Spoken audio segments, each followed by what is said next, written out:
Thank you so much for joining us today on Connect and Collaborate, where we come together each day to introduce you to our network of business and community leaders and to discuss issues that impact business. This week, our focus is on women in business. We're going to talk with women who make a difference in business and women's integral and sometimes unique roles in the workplace.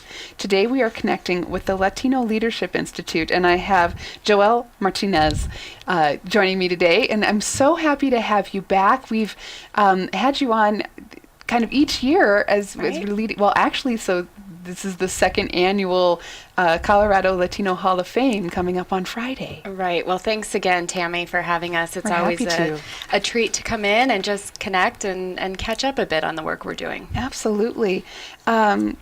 So what we'll talk about, we want to talk definitely about the Latino Hall of Fame and the Latino Leadership Institute, because we wanted to have everybody know what you're doing with the Latino Leadership Institute. But the reason this is diving in with our Women in Business Week as well is we'll have Annette Quintana. She is chairman and co-founder of Istonish and one of your inductees. Correct. Yeah, we're very excited to have Annette with us today and very deserving of the honor we're going to give her on Friday evening. Wonderful.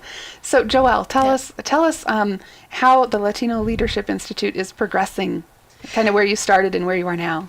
It's hard to believe, but the Latino Leadership Institute really is only in its third full year. We started in 2013.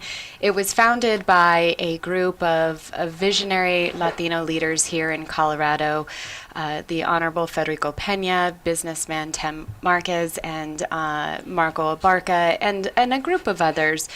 And they really got together at that time because they realized that despite the fact that Colorado was rapidly becoming more and more Latino, in fact, we're 21% of the state's population, and by 2050 we'll be about 40% of the state's population, that wasn't calculating and that wasn't resulting in leadership roles for Latinos across all sectors. So they went to the University of Denver, which has been our partner from the very beginning, and we created a very rigorous, unrivaled fellowship program for Latino professionals from across Colorado, cross-sector, and we put them through 9 months of leadership development training.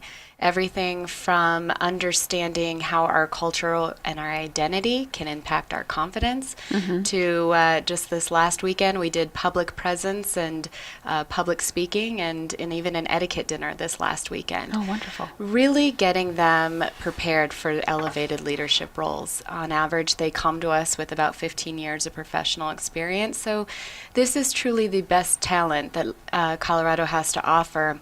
And what we've seen in those 3 years, Tammy, is nothing short. I think every time I sit across from you, I'm surprised by the success, to be honest, because 70% of our 85 alumni have already achieved career advancement. Oh, wow. And we're now represented on nearly 50 boards and commissions across the state in 3 short years.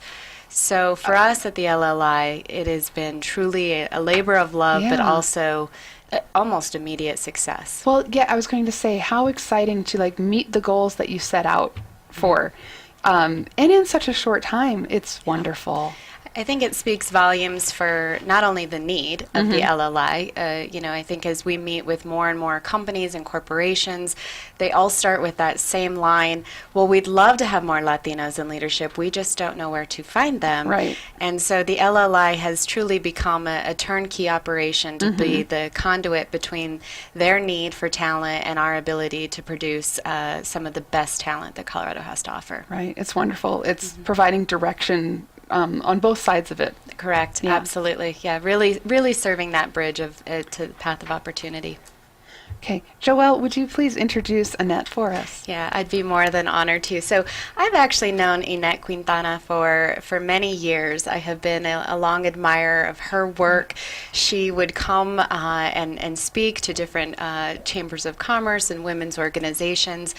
But she took a unique path, particularly for Latinas, and going into college and wanting to study in the STEM field and ultimately really, find her path to being a woman-owned, minority-owned business.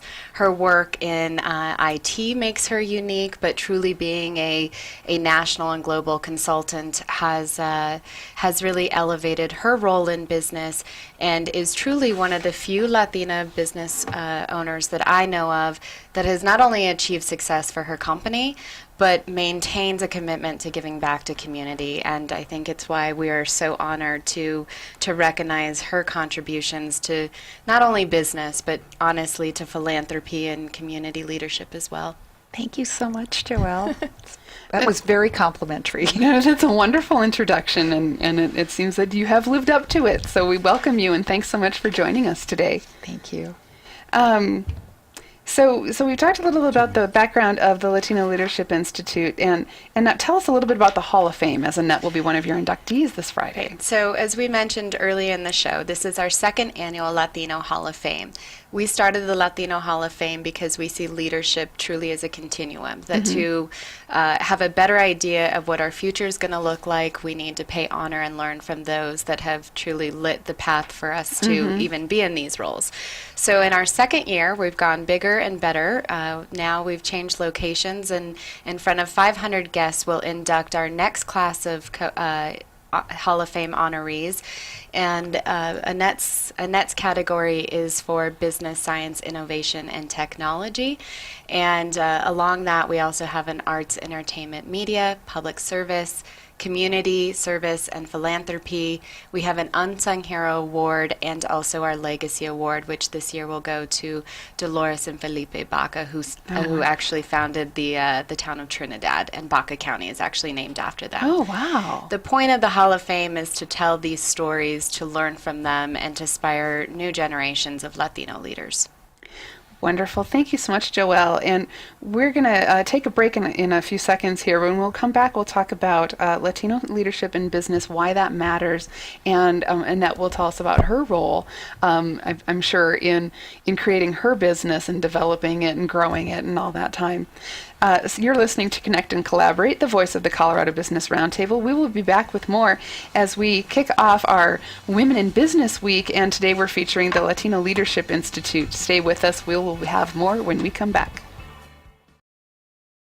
With us today on Connect and Collaborate. This week we are focusing on women in business, and we're kind of converging that today with the Latino Leadership Institute, because along with the number of inductees, you'll be entering into the Latino Hall of Fame on Friday. Got a good portion of them are women, and one of them is Annette. Yes, so we're very proud to honor Annette this coming Friday. That's great. So tell us, I know when you started the Latino Leadership Institute, it's because you were looking at the numbers, really, that, Colorado has a significant Latino population, but where were they landing in business, in success, on boards? So So the Colorado is about 21% right now. Current population is Latino. What excites us the most, and the opportunity we see the most, is that we haven't even seen the true population growth of Latinos here in Colorado. By 2050, Latinos will represent 40% of the state's population. And across all sectors, we can look at corporate board service. Latinos represent about 3% there. Latinas, even worse, we're less than 1% on corporate boards. And even in C-suites, we're just truly not there. The one difference, and what's so exciting about today's topic about women in business, is entrepreneurship and Latinos. Right. And when we look at it, really the impact on an economy, when we look at it from a national perspective, there are almost 800,000 Latina-owned businesses across the country. And that, the impact that has on families and economics is nothing but unbelievable. In fact, it accounts for about $65 million a year in revenue for the country, which is an economic driver. So over the next 2 decades, the Latino population is going to double. So when we think about the opportunity that that has for businesses and women in business, I see it as an economic boom. And so being able to take stories like Annettes, which is a very successful Latina-owned business, we feel we can learn from her story and then be able to generate interest in future entrepreneurs and to, quite frankly, help mentor current entrepreneurs, which is something that we actually do through our fellowship. We have an entrepreneurial class, teaches our fellows how to think through the business canvas model, how to think through what the entrepreneurial mindset looks like. And of course, we invite Annette to come in and speak to our fellows and provide us some of her expertise as we look at what that new economic force is going to be. And quite frankly, I think it's going to come right through the heart of the Latino community. Annette, that data that Joelle refers to tells a powerful story. As a successful CEO and Latina, can you tell us a little bit about your perspective and why executive leadership matters for women and Latinos in particular? Well, certainly, I think that's a really important question. And recently, different studies have begun to quantify the importance that at least women, I have not seen studies that look at necessarily ethnic diversity, but certainly gender diversity, bring to the organizations that choose to make sure that they have more women on their boards and or in their executive suite. And so we're beginning to see more recognition and data and research to support why that's valuable, at least to a number of different companies. But I think moreover, just from my experience, and forward-thinking organizations will understand that you can get a lot of groupthink in an organization where everybody's so homogenous from either where they went to school or just from their backgrounds, and that the diversity for the sake of diversity, meaning where they came from and their own unique perspective and background, is in and of itself important and can bring value to organizations if they're open enough to look at that. Wonderful. Yeah, and I think that why that matters so much is that you're looking at increases of 133% year over year in companies that are started, particularly minority-owned businesses, and this is across all different types. Most of those, they focus in on those sole proprietorships, those single, particularly for Latinas. Where I think we really leverage talent like Annette is figuring out how do we change the minds of executives in leadership today to, one, see those reports and the data not just as numbers, but true values for their organization, true pillars of their organization, because the return on investment of having diversity in your C-suites and your board, there are plenty of data points out there to say why that matters. The work that we're doing at the LLI is to actually convince them into action, to move them into actual diversification. Annette, how do you see the Latino Leadership Institute making a difference in preparing Latino professionals for those elevated leadership roles? Well, I'm going to respond to it through the filter of running a technology company and in the tech industry. So one of the things that's true here in Colorado is that we have a much higher demand for technology, qualified, trained resources or labor than we have people that live here to fill those jobs. And while there's a lot of work going on in the education to make sure that we create or bring more students through that pipeline, there still just isn't enough. And so if we look at what's necessary in order for the tech economy in Colorado to be competitive, and I also think this is true on a national level, if we do not engage more people who have historically not participated in the tech economy, primarily women and or minorities, we just won't have enough people to fill those jobs. So it's both sort of an ethical, kind of the right thing kind of imperative, but it's more than that. It's a very, very strong economic need to be able to just foster more inclusivity about it. So having more diverse leaders at the senior levels of an organization serve to both advocate for more diversity at all levels of the operation, and moreover, for really smart, talented young people, it gives them some idea of what a future could look like for them in those companies. And that's really important too. You made a really important point, Annette. I mean, one of the drivers here is that as the boomers, that generation began to retire, you're looking at, workforce replacement in the 60 percentile over the next 5 years. Mm-hmm. And to replace those workers, Latinos will represent 50% of the entire workforce replacement in Colorado alone over the next 5 years. So to Annette's point, it's almost this ripple effect of you need leadership that gets that has the foresight that change is coming, but also the willingness to apply new models, to attract new staff, to attract new talent, and to attract and provide them a pipeline for elevated leadership.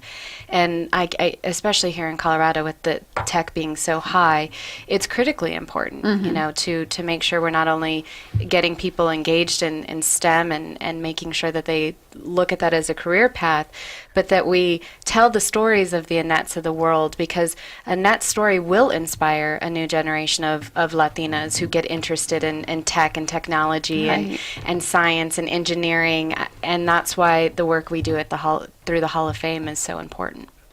And speaking of the Hall of Fame, Annette, can you tell me what do you feel is the significance for the state of Colorado to have a Latino Hall of Fame? Well, number one, I think it's really exciting, and I went to the inaugural event last year and I was amazed and inspired by the stories of the people that were recognized as the inductees. So that's one thing. But I just want to go back a little bit.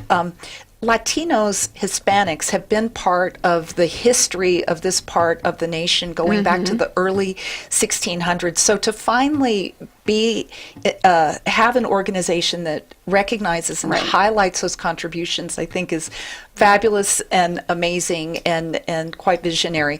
But moreover, what I think is important is that there have been some, in recent public dialogue, some of the ways that Latinos have been portrayed as rapists and drug dealers and things like that just are not really they're not true about who we are, I think, as a general group. And the Hall of Fame serves to shift those perspectives and by highlighting really amazing stories.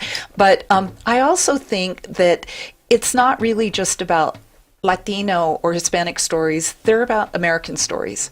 They're the stories of any people that are here in this country with a desire to improve their own lives or their families or their communities. And so in that way, it's really can be educational and inspiring to pretty much anybody that would be interested in hearing it. Yes, and it is, because I was at the inaugural Hall of Fame Gala last year, and I wish I could recall being a year later exactly who said it, but I remember one of the women inductees said, it's one thing to be first.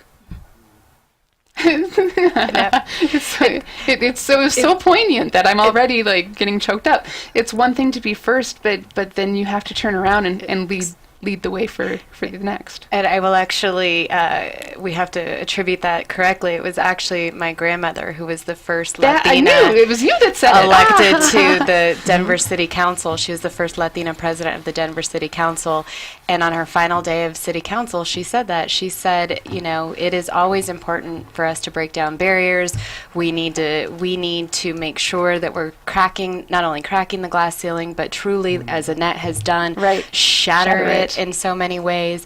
And then when we get there, it is our obligation to make sure that we have created a path for those behind. And I think that is exactly the best way to frame up what we do at the Hall of Fame and what we do at the LLI. It is through the stories of Annette, we can truly create that path for others. Thank you so much. And now I feel a little embarrassed that I should have known it was you, but what stood out was the memory. So that's important. We'll be back with more with Joel Martinez from the Latino Leadership Institute, and we will also talk more with Annette Quintana. She is the chairman and co-founder of Istonish and one of the Hall of Fame inductees coming up on Friday. We'll be right back. Stay with us after the break. We're so glad you're listening today here on Connect and Collaborate. Today I'm connecting with Joel Martinez, Executive Director of the Latino Leadership Institute at the University of Denver. And Joel, I know it's an exciting time as you're heading into the second annual Hall of Fame Gala. And we're so happy to have Annette Quintana, CEO, Chairman, Co-founder of Istonish, and who will be a 2017 Colorado Latino Hall of Fame inductee coming up this Friday in the category of Business, Innovation, Science, and Technology. So, Annette, congratulations. Thank you so much. What was the first thing you thought about when you heard the news? Well, I was surprised. I wasn't sure they got that right. So after having been at the inaugural event last year and such an impressive group of individuals, certainly I was honored and humbled and amazed. Well, that's what I'm imagining when you're at the first event. And I mean, can you, for a moment, even go, oh, I'd love to be inducted, or is that not even a thought? It's just like, no, it's just so great to have all of these people recognized. I think where my head was simply listening to and being amazed by other people's stories, and that's really what I was thinking about. So, well, and I appreciate your humility. It's like, well, now they're telling my story. So, would you share with us a little bit? Let's get to know you a little more personally. What is your background, and tell us how you became an entrepreneur? Thank you. I'm happy to share that information. So, I'm a Colorado native, and I grew up in Colorado Springs. I was born in Salida, Colorado, and went to school at Colorado State University in Fort Collins, and got my degree in chemical engineering. And so, I'm a little bit of a science nerd, and that degree program ended up positioning me for being able to get a job working for IBM when I was out of college. And so it was in that getting situated working for them that I was able to get the background that was helped me to be able to start and run a technology services company. So I worked there for about 4 or 5 years, and then quit and went to work for another very small husband and wife run company, 5 people in the office. Ended up getting into a falling out with my boss's wife, and I got fired. So that's not anything I would recommend for anyone to No, but I've often figure heard out a way that's to get what fired. it takes to become successful. Well, it certainly was That'll light a fire under you. Starting off point for me. And so I had been working on the business plan through the Mikasa Women's Resource Center, Business Training Center with my sister, ended up starting the company, and then she joined me about 6 months later. Oh, that's fantastic. Sisters working together too. Yeah, and I want to add that not only is Annette deserving of this recognition, but in our second year, we opened nominations up to the public. So our first year, it was a closed nomination process to select our inductees. And this year, we opened it up to the public, had over 100 nominations throughout the 6 categories. And Annette, of course, rose to the top, and not just because of the fact that she is, unique, and the fact that she is a Latina with a chemical engineering degree who started a company with her sister, and that is common for Latino-owned businesses to go into it with, which could probably be a segment in and of itself. Right. But she really, truly is a pioneer and a trailblazer when it comes to Latinas and technology, and so it was a competitive process, but she's so deserving. So Annette, tell us the story of how Istonish came together now almost 3 decades ago, and it sounds like your father was very influential as a teacher, a rancher, an entrepreneur. Yeah, so my father grew up in the San Luis Valley on a small ranch and didn't have a lot of money, but he's a very, very smart guy, and he ultimately had a career as a teacher, and then he got involved in doing a bunch of real estate, building homes, renting them, and some things like that. And so he's one of these people that doesn't make it overly complicated. He'll ask the simple questions that are the most important or profound. Yes. And so that was a big part of it. So anyway, he was very encouraging, and then he helped to secure some of the original financing for the company that helped us to get started.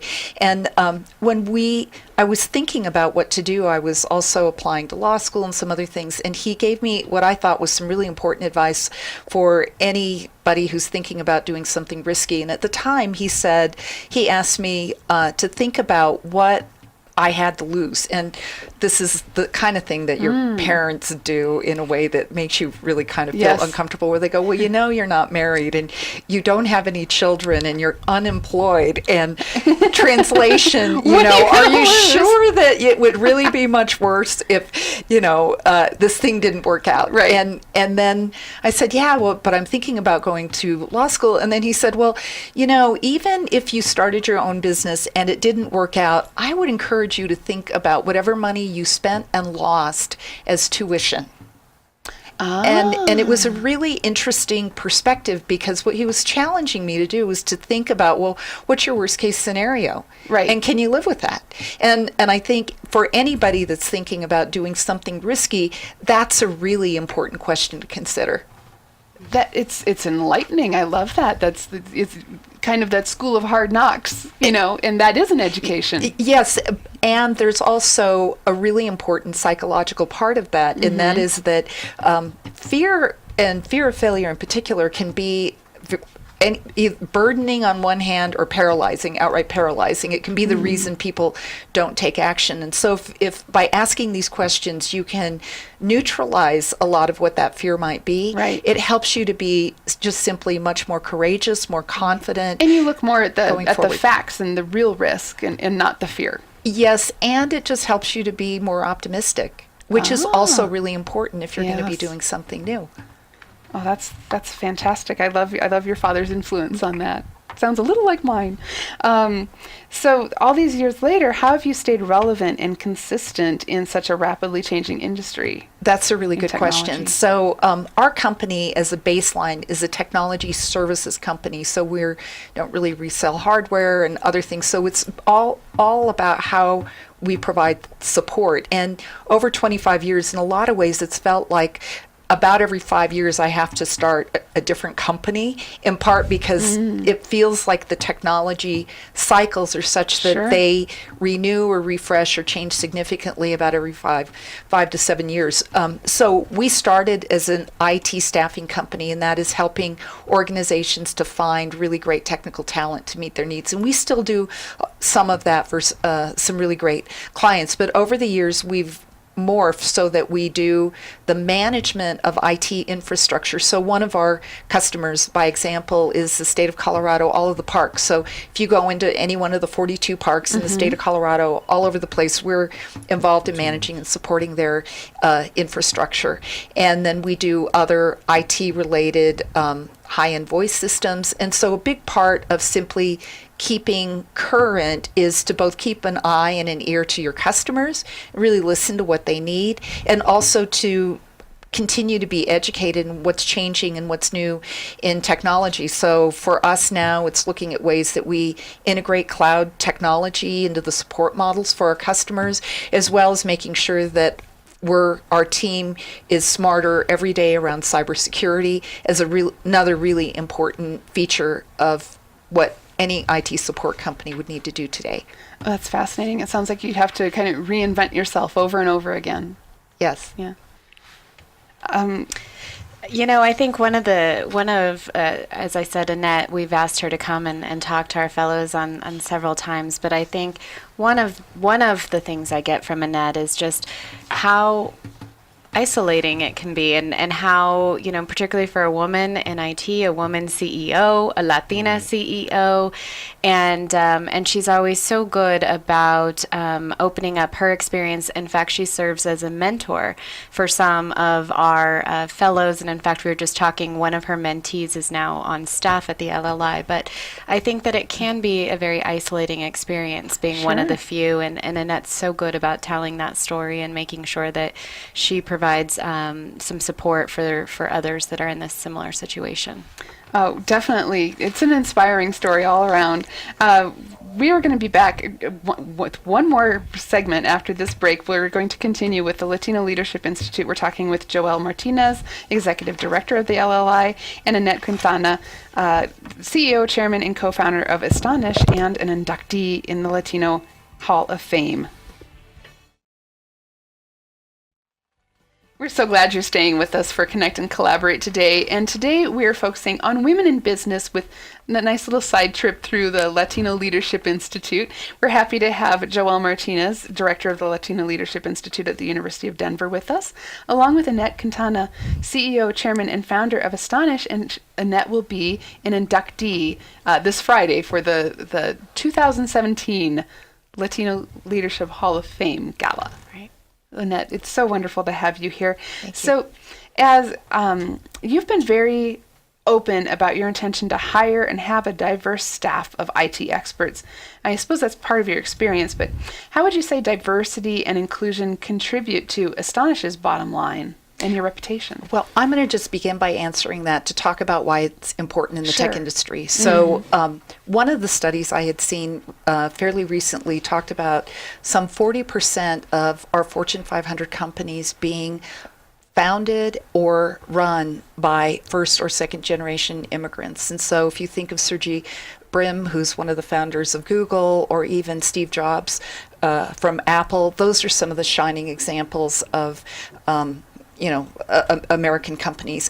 And past federal policies had been a lot more open and welcoming to the best and brightest students from all over the world to come and study in our universities. And a lot of them stayed here. And I think that's one of the reasons why America has really led the world in terms of global innovation and technology, just the whole culture of openness and support. So coming out of this industry, I see the value of where that kind of diversity is really important in terms of just being able to have access to some of the very best talent that you might ever need to be competitive.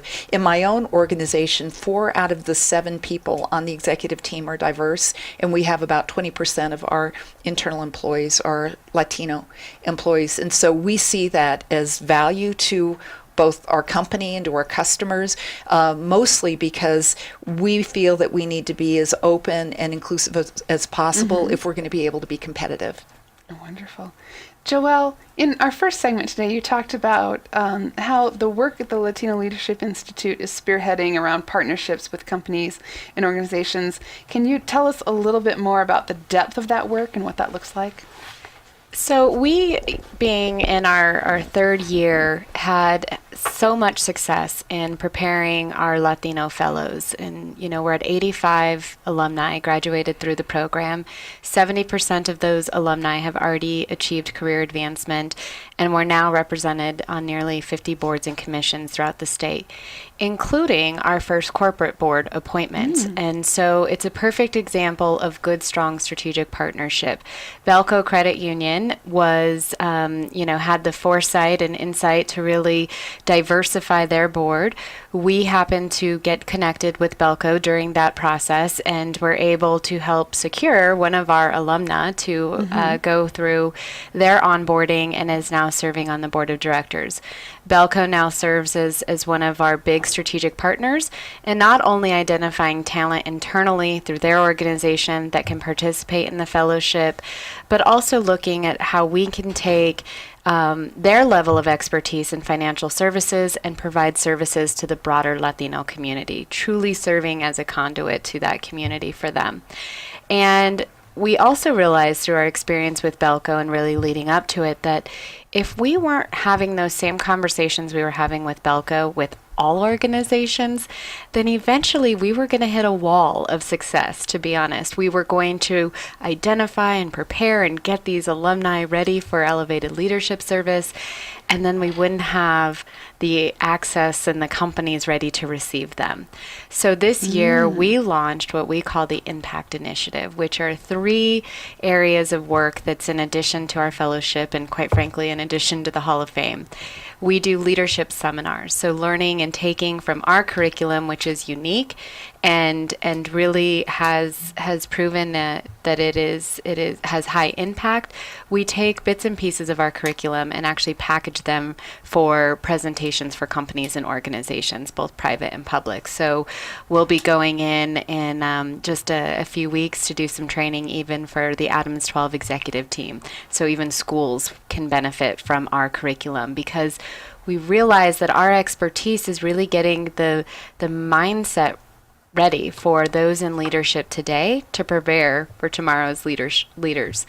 And so that's our leadership seminars. And then we realize that data is just sparse when it comes to Latinos in executive leadership. Oh. In large part because there aren't many Latinos when we look at it. We have to look at more qualitative data. And so we are going to invest in research, Latino-led, Latino narrated research that'll help companies and our fellows in our community better understand all of the opportunities that a Latino Colorado actually has for businesses and for nonprofit organizations. And when we get good data, it is our goal to share that with the community through symposiums, which is the third element of our impact initiative. So we partner with organizations to find out what their needs are and provide our expertise in really developing new Latino leaders on their behalf.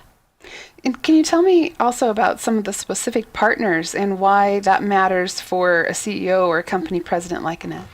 Right. So our partnership list is growing almost weekly now. We have we really started out as a true community-built organization. Of course, the University of Denver was there as a backbone, but really the brilliance and the time and the resources of Federico and Tim and Marco and others has now evolved into nearly 20 different corporate partners that come in at different levels. Individuals and other media organizations that have come to us and said, wait, we have an audience. We have to begin to talk about the Latino community. So early next year, we're going to, in partnership with another media outlet, go and help them put together a symposium with Colorado business leaders to talk about the changing workforce demographic and how organizations need to prepare and should be preparing for that work. And, we're also working with nonprofit organizations right now to help them understand Latinos and philanthropy and how to engage Latinos at the board level. And so, the bench is deep and getting deeper by the day. We just hired someone full-time to do our community, our corporate partnerships, because we realize that it's like an onion right now. Each time we peel back a layer, there's plenty more there for us. And I think Belco and even some of the work we're doing with some of our other small businesses has really proven to be quite fruitful. Wonderful. Annette, what can you add to that? Well, I think the work that the Latino Leadership Institute is doing is really important, and I applaud those organizations that are coming forward to be partners or sponsors with LLI, recognizing that they want to get an appreciation for a different point of view and why diversity and inclusion can matter. And so I think it's terrific work that the LLI is doing. I think the thing that's really evolved even since the first time that we came and talked to you and to your audience about the Latino Leadership Institute is that it is really resonating with those that are still in decision-making positions, that this isn't something that they can put off 5-10 years, that it isn't a matter of doing it one day, it's a matter of making today day one in their effort for true inclusion and diversity. And I think people are recognizing not only the value of our brand, but the value of our work and just the outcomes that we've had in such a short period of time. And so in each one of these meetings and conversations, it is no longer a question of do they get it? Is this something that they're going to be interested in? They absolutely know. Companies know that having a good, strong Latino workforce and having Latinos in leadership roles is something that they must invest starting today, not someday. Right. And as you mentioned earlier, as the number of Colorado's population of Latinos and how that will grow, when you look at the recent national study by the Latino Donor Collaborative reported that Latinos are becoming increasingly critical for America's economic growth. How are those contributions expected to grow? Well, I talked a little bit about this just in the entrepreneurial space. I mean, it's going to grow, it's going to double. And our Latino population is going to double. And when we forecast out to 2050 here in Colorado, Latinos are going to represent 50% of the entire workforce in this state. 50%. Wow. So this is a shift that is happening. It's happening rapidly. And here at the Latino Leadership Institute, we're just trying to prepare tomorrow's talent and companies for that shift. I just would want to add that I think some of the important work that the Latino Donor Collaborative does in gathering this data is to make information available. Yes. And so, and again, back to the crazy world that we live in, whether that actual raw data makes a difference to people or not, it's hard to know, but I just think getting it out there is really important. Exactly. Thank you so much both for your contribution today. Annette Quintana, thank you so much. We're so excited for your award on Friday. And thank you, Joelle Martinez, for joining us from the Latino Leadership Institute. Thank you, Tammy. Thank you, Tammy.